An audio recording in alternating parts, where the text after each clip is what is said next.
Hey guys, today I got a valve cover gasket replacement video for you. This is a 2001 BMW X5 E53. It's got the M54 engine, the 3-liter 6-cylinder, and this is the third vehicle I've owned with a M54 engine, and this is the third valve cover gasket I've done, so I would call this a common problem. On the X5s in particular, it tends to leak on the exhaust, and you can smell it in the cab. You'll smell oil burning. Uh, so I started off with a 10 millimeter. I'm just taking the beauty covers off the engine here, gain access to things. I put the oil cap back on. You'll notice this engine was pretty filled with moisture. It's got 235,000 miles on it, but she runs like a top, so it's worth fixing. So I used a 10 millimeter to remove the engine covers. On some of these engines it's a Torx, and then I used a flathead screwdriver just to pry up the metal clips that hold on the ignition coils. If your M54 is in a newer vehicle, it'll have plastic clips for those ignition coils, but I'm just going to go ahead and remove all 6 of them. The ignition coils are held on by 10 millimeter bolts as well. The tool list for this job is pretty small. I used so far a 10 mil and a flathead screwdriver. You'll also need an 8 millimeter socket, and I use my impact for the stuff I can get to. Otherwise I used a 1/4 inch ratchet and socket. A little easier to access things if you remove the cabin air filter and the plastic above the engine there, but it's not necessary on the E53. If you're working on an M54 and an E39, you'll have to pop off the air box there, and on a E46, I believe you got to pull the cabin air filter and that front plastic as well. But all in all, it's not too hard to get to. So now I got my flathead out again, and I'm just working these clips loose that hold this wiring for the ignition coils in place. I'm going to flip that out of the way.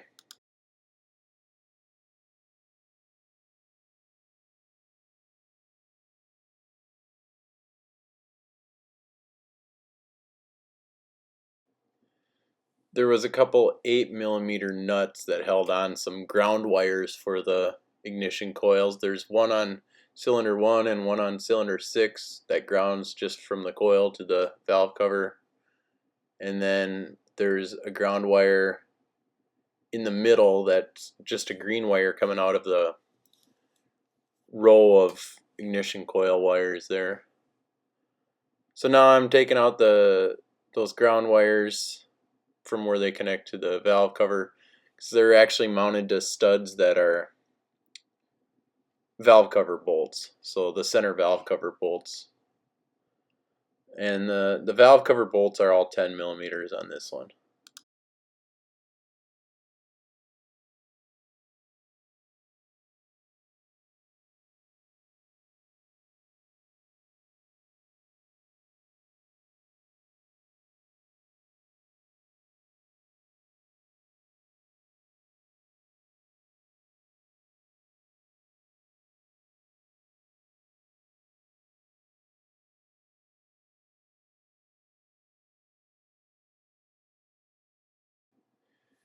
It's a good idea to check once you get this far if there's oil in the spark plug holes.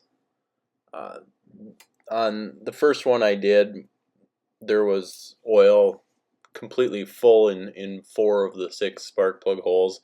That's, this valve cover gasket can leak down into the center of those spark plug holes, and there's no drain for them, and it can cause misfires. This one's all dry in the center. It's just leaking from the back corner. So I recently did spark plugs in this vehicle, so I'm not doing that. But if you are doing this job, now is a good time to do spark plugs while you're in there.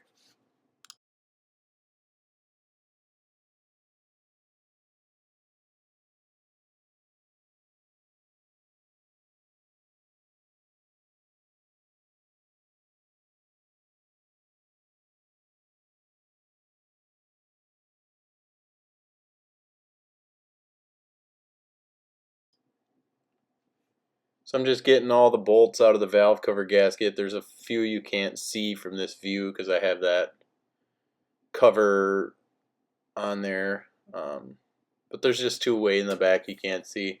And I'm popping off the breather hose that goes to the valve cover. Got to be careful with that one. My E39 was brittle and I busted it. It's a plastic hose. This one has the cold weather package, so it's got like a insulated sleeve over that hose, but things are pretty soft and pliable on this vehicle. You'll see when I get the valve cover off that it's not all busted into 100 pieces like the E39 one I did was. So this one was just leaking a little bit, but enough to be annoying. I don't think the valve cover was leaking onto the ground, but the oil filter housing gasket is also leaking, and I'll do a video on that next. But I'm just trying to get all the oil leaks sorted out on this. It's been a really good vehicle for me, and you know, I let it sit this too much this summer. I didn't drive it enough, and that's when things start to leak. Now I used a pry bar just to crack things loose because it's been together for so long. I wouldn't recommend, you know, prying where I did, but I didn't break anything. And there you see there's quite a bit of moisture in here. So once I get the cover off, I set it aside and I clean the gasket surface up really good. Just wipe it down with a towel. I'll get any old silicone off there with the gasket scraper or a razor blade, and then I'll pick out some pieces of the gasket that busted off around the spark plug hole bolts there. But all in all, it came off pretty clean on this one. Not too bad. There's a piece next to the spark plug hole I'm digging off. It came off in a couple pieces. Try and catch all the pieces when they come off of there, but pretty easy to get at everything and get it cleaned up to accept a new gasket.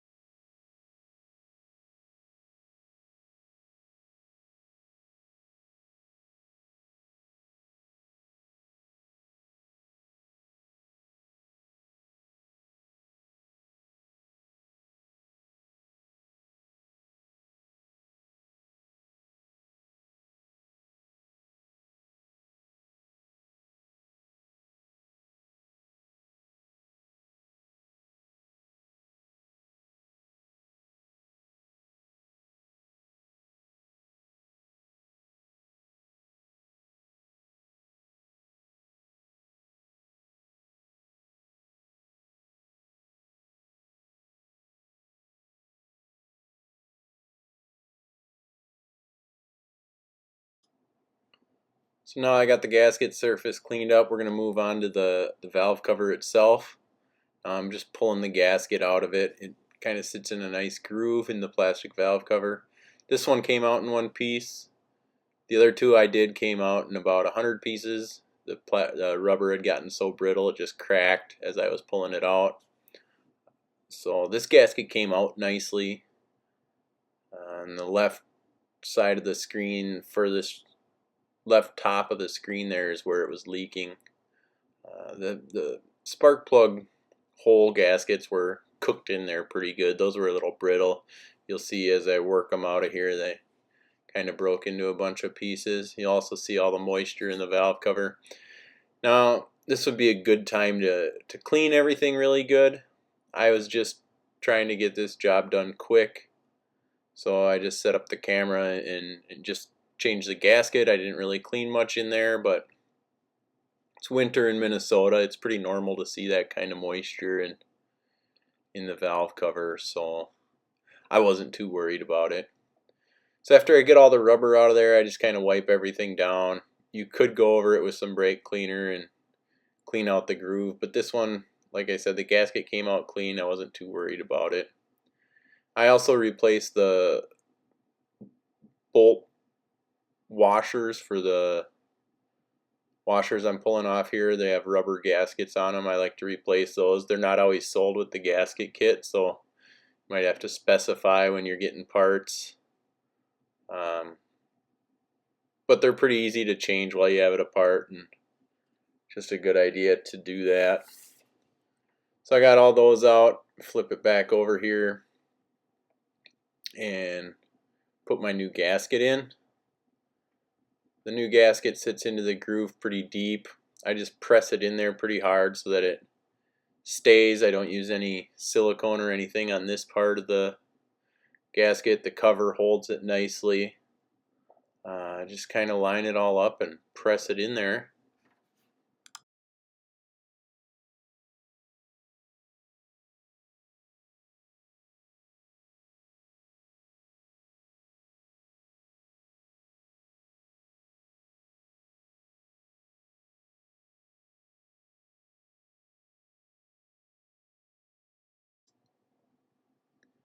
So the new bolt hole gaskets won't come with the washers, so you got to separate the washers from the gaskets, and they can be pretty stuck. I just use a small flathead screwdriver here to separate them and put them in a pile. So now my tool list is up to, a gasket scraper, razor blade, small flathead screwdriver, and then the flathead screwdriver, the 10mm, quarter drive, and the 10mm on my impact. So I still don't have a lot of tools out. This is pretty nothing special required to do this job.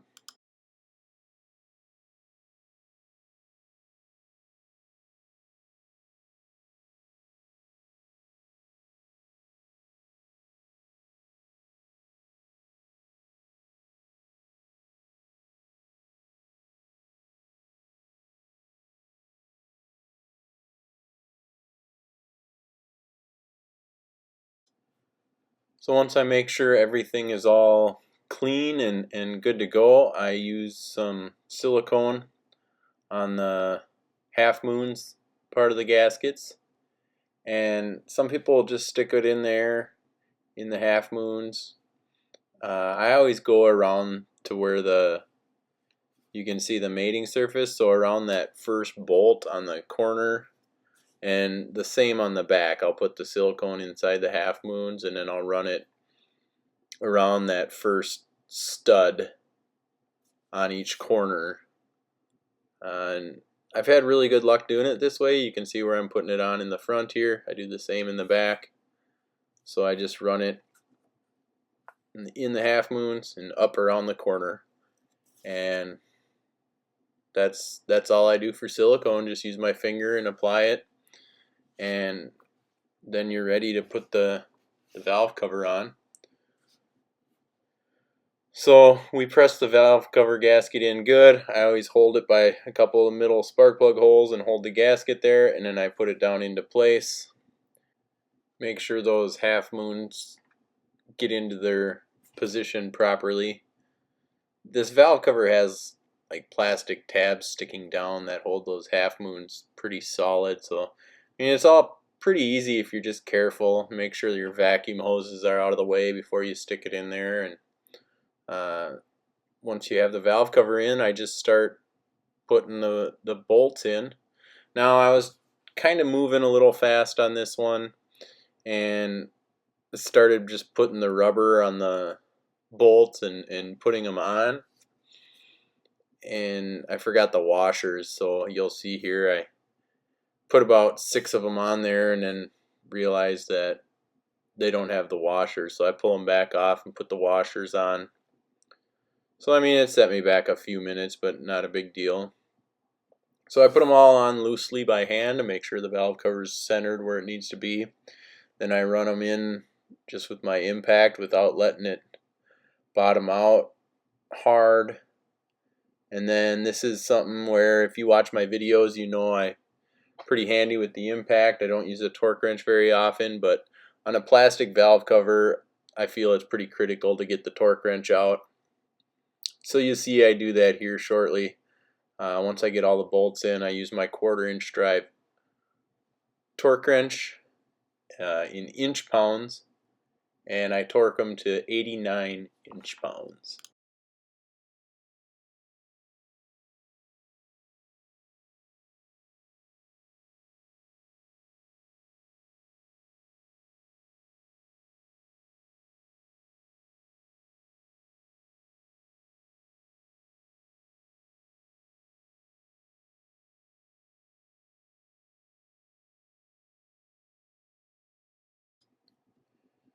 So I mentioned before, this is my E53. It's got high miles. I have also an E39 I've done several videos on with this same engine. The engines are identical. The intakes are a little bit different, but otherwise everything else is the same on them. And I've had the same problems with both of those, plus a previous X5 that I had with this engine.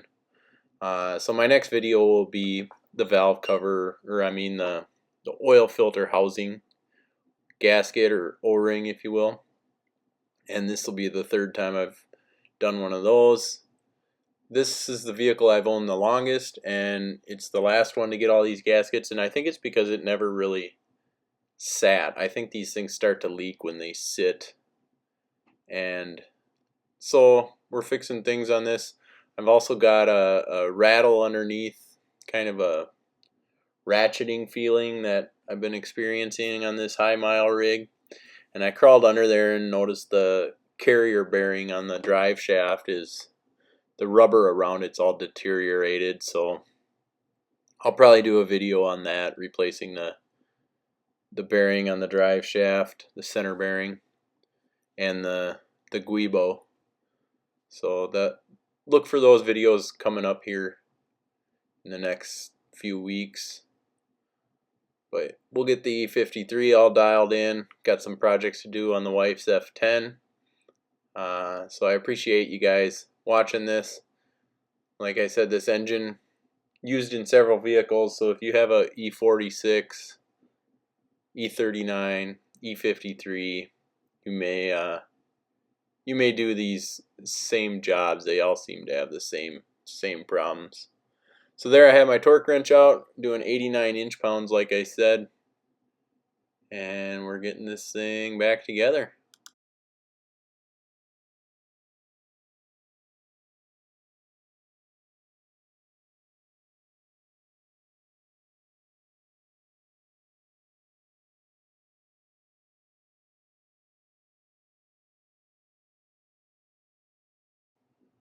I should also note that when I torque these down, I torque starting in the center, and then I do a crisscross pattern. You don't want to go around in a circle, and that can torque things kind of out of shape.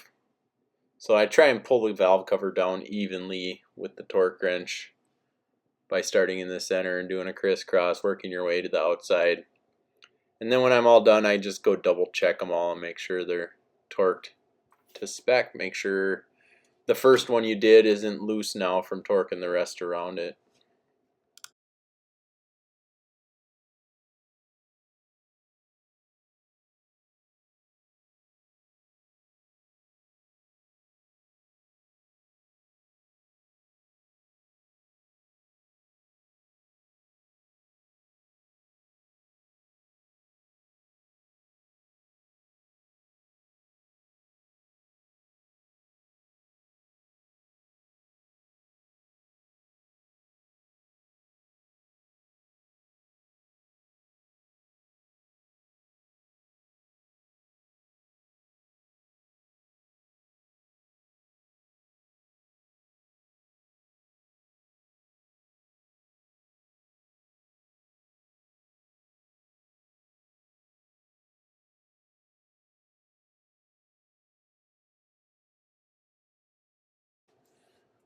Once it's all torqued down, I will take my studs and put them on for my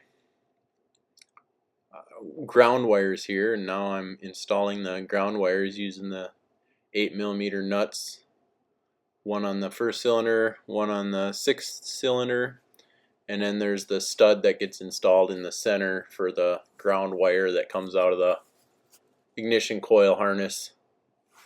So we'll install those, and then it's onto the home stretch. We'll put our ignition coil wire harness back into place. It just clips in. You see I flipped it around there. I didn't remember which way I flipped it when I took it off. I'm also going to put the vacuum line back into its groove and the oxygen sensor plugs into their holders. Before I do that, just easier to get to that way. And then clip that harness in and ground that green wire you can see sticking out there. It's got a little box on it, maybe a relay or a resistor or something on it, but just uses an 8mm nut. And then I'll go ahead and I'll get my 6 ignition coils, drop them into place, and finish putting it together.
Some people are pretty careful with getting the ignition coils back in the same hole they came out of.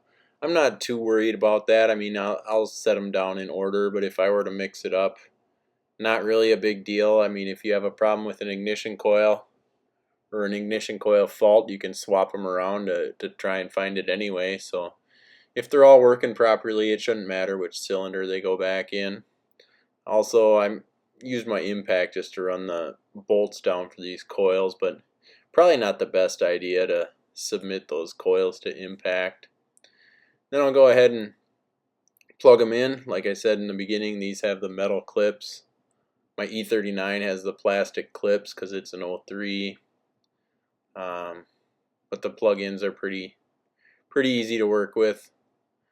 Then we're all done. We'll put the valve cover or the beauty cover back on the valve cover and on the engine and start it up. Make sure it's not leaking. Maybe bring it to the pressure washer and wash it off, which I didn't do yet, but I did drive it the next day and everything seems good with the valve cover, so we're moving on to the next video. So if you have one of these, subscribe. I will show you how to do things as I do them.